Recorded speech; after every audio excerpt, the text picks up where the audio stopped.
Ciao viaggiatori consapevoli. Oggi siamo in uno di quei luoghi dove la natura e la storia si intrecciano in perfetto equilibrio. Il Passo Valles. Un valico alpino delle Dolomiti situato a 2032 metri di altitudine. La nostra escursione parte dal rifugio Capanna, e ci porta verso Malga Pradazzo, fino ad arrivare al panoramico Rifugio Laresei. Un percorso davvero semplice e accessibile a tutti, anche a chi non ha grande esperienza in montagna. In totale, la camminata dura circa un'ora e mezza, con dislivello minimo e un sentiero ben battuto.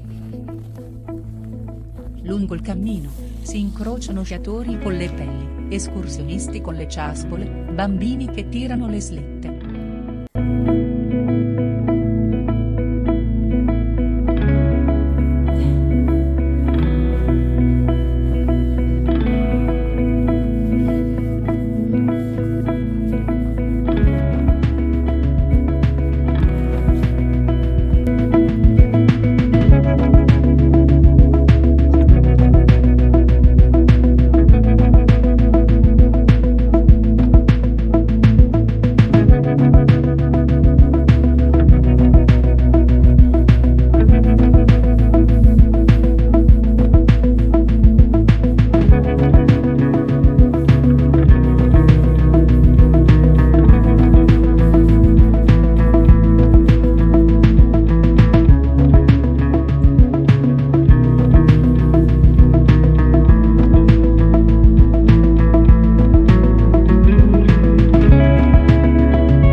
Sorapis, antelao, pelmo, civetta.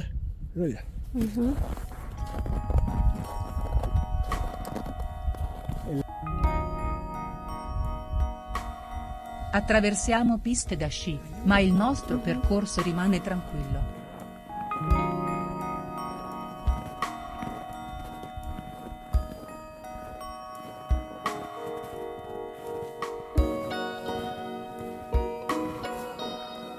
Immerso in panorami da sogno, un mare bianco, morbido e silenzioso, che si estende a perdita d'occhio. A tratti sembra davvero di camminare su un deserto di neve.